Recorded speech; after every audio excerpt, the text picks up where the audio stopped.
Well, good afternoon, everybody. I'm Deb Sofield, and you're listening to my weekly podcast series called Encouragement for Your Life. Most of you know I'm a national speaker, trainer, and coach. I like to say I help people find their voice and learn to use it. I'm also a conference speaker on the topics of public speaking, presentation skills, how to deal with the media, and crisis communication.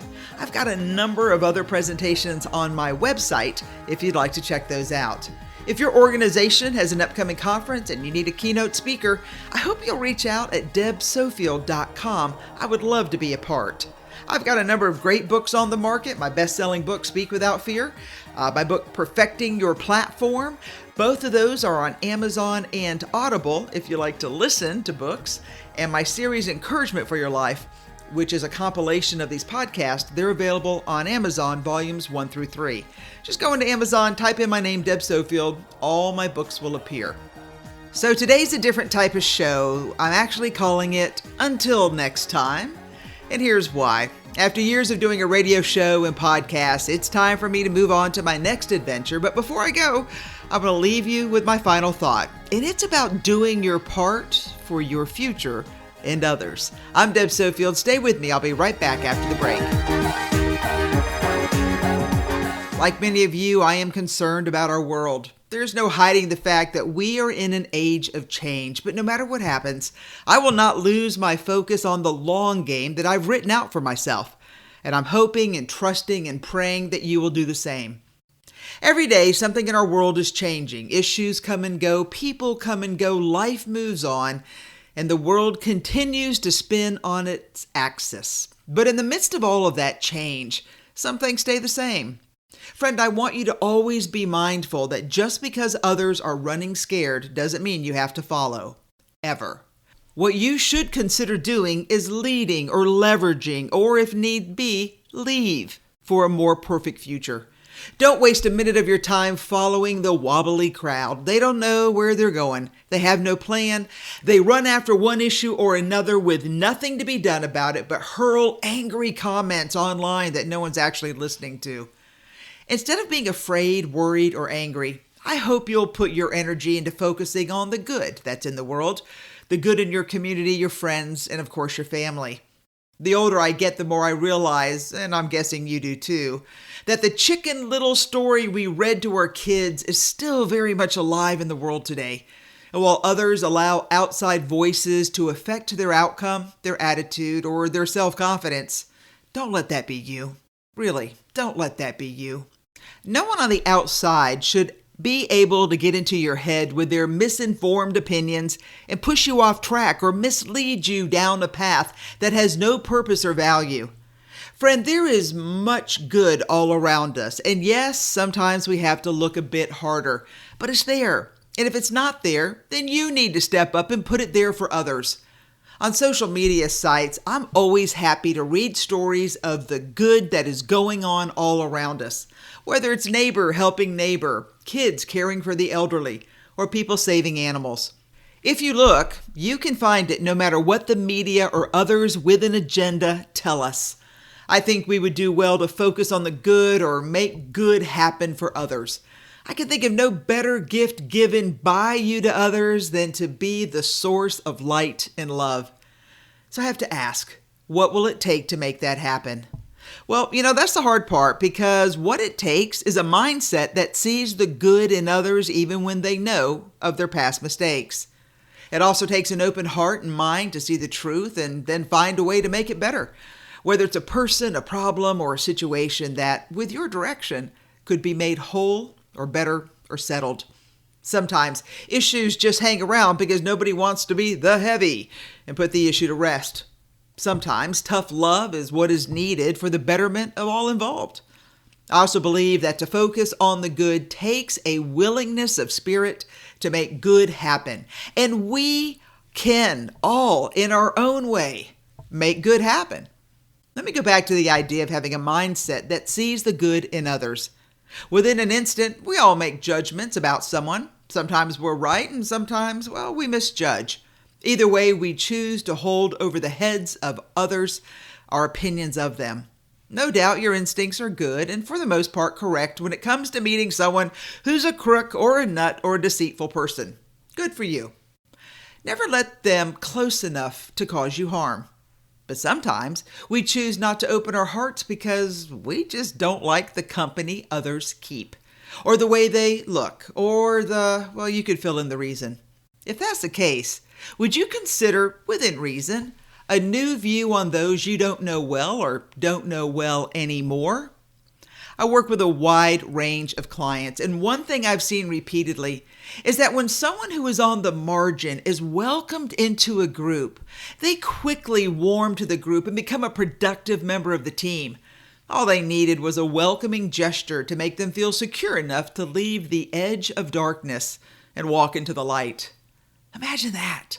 One welcoming gesture could change a life for the better, and it costs nothing but a chance. So an outsider could be welcomed in, all because you put into the world the mindset that sees good in others. Wow, talk about a gift of life for the lonely. I can think of nothing better. Without a doubt, you have a list of those in your life who deserve a sack of coal for Christmas. Some people are just impossible. There's no easy way to say it. With that in mind, in keeping with my theme of focusing on the good or making the good happen for others, let me encourage you to open your heart mindfully and see the truth about others.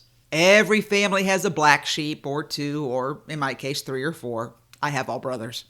Every one of us has a friend, I put that in quotes, who makes us put our phone on silent so we don't have to listen to their belly aching, complaints, or even lies. And we all know at least one person who, by just being in the world, exasperates us. Yes, all of them should get together and be friends. But alas, all they want to do is be with us and make our lives miserable. So, how can we make a bit of an exception or a way out for them and their crazy ways in this season of joy and love? Hard, I know. And yes, I fully understand they don't deserve you or your time. I get it. And while I'm not asking you to be their best friend or even a casual friend, because the truth is they're not going to change their cheating, lying, and stealing ways, and there's no need for you to lose any more items that seem to disappear when they show up, all I'm asking is that this year that you handle the situation as kindly as you can, or be a gentle force to help them solve any open issues that are festering and will not go away. See, when you open your heart and your mind to see the truth, it doesn't take away the facts. All it does is provide a way to bring open issues to a conclusion. And sometimes that's the best remedy. Listen, it's not easy to do, and in most cases, I would encourage you to take a friend or witness to verify the outcome. You need to protect yourself always. Consider being the boss and doing the hard job of settling an outstanding issue. Consider helping others end the discord. Pay a past due bill. Give back borrowed items better than they were given to you. Repair things that are broken or clean up a mess that was made.